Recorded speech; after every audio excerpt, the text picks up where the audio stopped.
Shalom Bapak Ibu Saudara, kita berjumpa lagi dalam Renungan Harian edisi Kamis. Hari ini kita akan membahas tentang pengharapan yang kekal.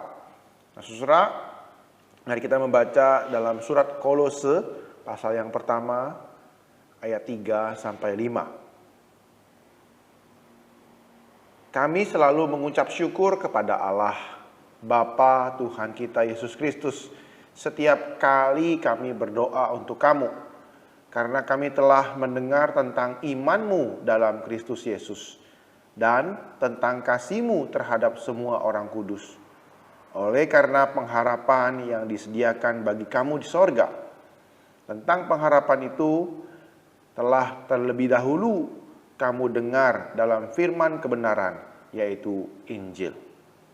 Nah, saudara, ketika kita membaca Alkitab, mungkin kita akan sering menjumpai kata-kata seperti ini: iman, kasih, dan pengharapan. Nah, saudara, tiga hal ini, iman, pengharapan, dan kasih, adalah aspek penting dalam kekristenan. Tiga hal ini sangat luar biasa dampaknya bagi kehidupan manusia. Nah, saudara, bayangkan dunia tanpa iman, apa jadinya? Tanpa kasih, perang terus, konflik terus, apa jadinya? Tanpa pengharapan, kita bisa putus asa. Nah, saudara, dalam renungannya James Bryan Smith memberikan sebuah penafsiran bahwa iman dan kasih itu sebenarnya berasal dari pengharapan kita. Saudara, jarang sekali kita memahami akar dari iman dan kasih itu sebuah pengharapan dalam Kristus. Nah, saudara, Smith mengutip N.T. Wright, seorang teolog Perjanjian Baru, yang mengatakan demikian: pengharapan Kristen di masa yang akan datang itu menjadi dorongan yang kuat bagi iman yang teguh dan kasih yang rela berkorban. Jadi pengharapan kekristenan di masa yang akan datang itu sebuah dorongan kuat supaya kita bisa mengakukan kasih, terus kita bisa teguh berpegang dalam iman. Nah, saudara, memang iman bertumbuh dari pendengaran akan firman Tuhan. Inilah konteks dan dasar dari iman itu. Pengharapan kita, jika kita mendengarkan firman Tuhan, Injil, apa yang Yesus berikan dan karyakan dalam kehidupan kita, yang Allah Tritunggal lakukan dalam kehidupan kita, kita beroleh pengharapan. Pengharapan kita berasal dari sorga, di mana Yesus itu duduk di sebelah kanan Allah Bapa. Jadi pengharapan yang kita miliki ini utuh dan komplit, yang sudah diselesaikan oleh Tuhan Yesus Kristus. Jadi Kristus memberikan pengharapan itu kepada setiap kita, gerejanya. Dan kalau kita melihat gereja Tuhan saat ini, kita adalah komunitas yang penuh pengharapan. Nah, saudara, pengharapan itulah yang akan mengikat kita dan merangkai kita dalam sebuah persekutuan yang indah, dalam sikap yang saling mengasihi, karena kita berharap dalam Kristus. Pengharapan itu adalah sebuah jembatan yang akan menghantar kita dari masa depan itu ke masa sekarang. Dan kerangka-kerangkanya adalah iman dan kasih. Jadi adalah sebuah penghubung antara apa yang kita akan lihat di masa yang akan datang, sebuah pengharapan di mana Tuhan akan menyempurnakan semuanya, Tuhan akan memulihkan semuanya, Tuhan akan membuat segala sesuatu indah pada waktunya. Saudara, sekali lagi Smith mengutip N.T. Wright yang mengatakan demikian: gereja yang bermisi harus memiliki misi yang didasari oleh pengharapan. Pengharapan akan apa?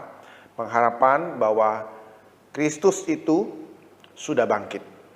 Kristus itu telah menyelesaikan karya keselamatannya. Dan ia sudah menang atas maut, atas dosa. Dan ia sedang mengembangkan kerajaannya, menggenapkan kerajaannya di bumi ini, sampai ia nanti datang kedua kalinya. Bahwa ia akan menjadikan segala sesuatu baru. Bahwa ia akan menyelesaikan kerusakan, kebusukan, dan kematian. Nah, saudara, pengharapan bahwa Yesus akan memenuhi segala ciptaannya ini dengan kasih dan anugerahnya, dengan kuasa kemuliaannya, dan ia menyempurnakan segala sesuatu itu ketika ia datang kembali kedua kalinya. Nah, oleh karena pengharapan itulah kita bisa tetap setia sekarang ini. Melakukan misi Allah, mentaati firman Tuhan, dan setia mengasihi. Meskipun kelihatannya itu gak ada guna seperti itu. Jadi pengharapan itulah yang akan membuat kita kuat menjalani ketaatan kita dan kasih kita. Iman kita teguh. Jadi saudara, oleh karena pengharapan itulah kita akan terus berjalan dalam misi Tuhan, melakukan kehendak Tuhan. Jadi kalau gereja mau efektif dalam tugasnya, kita harus benar-benar berakar dalam pengharapan bahwa Tuhan akan memperbaharui semuanya. Itulah sukacita kita. Itulah alasan kita untuk bersukacita. Karena Kristus yang akan memulihkan segala sesuatu. Nah, sekali lagi saudara, Injil dan pengharapan yang kita punyai itu adalah akar dari iman dan kasih kita. Oleh karena itu, pengharapan di dalam Injil ini perlu terus kita maknai, perlu terus kita ingatkan di setiap musim kehidupan kita. Kita perlu memahami ini secara benar. Kita terus belajar. Itulah sebabnya kita bersekutu dan berkumpul setiap minggu, beribadah kepada Tuhan, mendengarkan firman Tuhan. Dan dalam keseharian kita, penting sekali kita membaca firman Tuhan, menggalinya secara rutin hari demi hari. Supaya kita mengerti akan pengharapan kita. Supaya kita terus dibaharui iman kita, akal budi kita, pengertian kita, konsep dan nilai kita. Supaya kita bisa berharap dengan benar di dalam Kristus Yesus Tuhan kita. Nah, kalau kita sudah mengerti akan pengharapan ini, iman kita akan teguh. Kasih kita akan terus mengalir. Kiranya Tuhan boleh menolong kita dan terus mengingatkan kita bahwa pengharapan kekal yang kita miliki itu dalam Kristus Yesus Tuhan kita tidak akan pernah mati.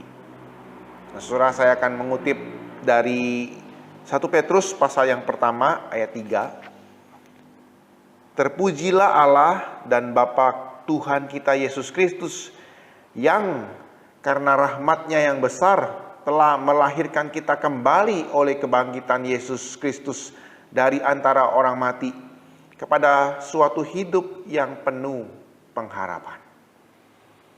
Saudara, iman kita, kasih kita, pengharapan kita dari Yesus Kristus yang bangkit, yang menang, yang akan menyempurnakan segala sesuatu. Nah, saudara, kiranya renungan ini boleh menguatkan kita di momen-momen Paskah ini. Kita kembali mengingat karya keselamatan yang Yesus lakukan, yang sudah digenapi di atas kayu salib. Kiranya Tuhan boleh menolong kita dan mengingatkan kita. Mari kita berdoa. Tuhan, kami bersyukur buat firman-Mu yang telah kami baca dan renungkan.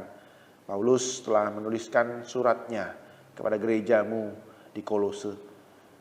Ia telah melihat iman jemaat Kolose. Ia telah melihat kasih dari jemaat Kolose. Oleh karena pengharapan yang mereka terima, dapati di dalam Kristus Yesus di sorga yang telah menjamin keselamatan kami, kehidupan kekal kami. Dan itulah yang menjadi kekuatan kami Tuhan untuk menjalani kehidupan kami melewati setiap tantangan dan hambatan yang akan kami lalui. Mampukan kami untuk terus mengenal pengharapan kami ini. Pengharapan yang kekal yang kami sudah terima, yang sudah kami dapatkan dalam Yesus Kristus Tuhan kami.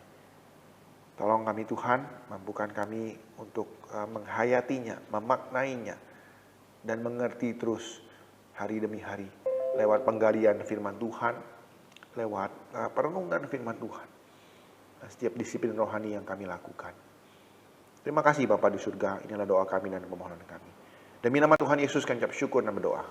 Amin.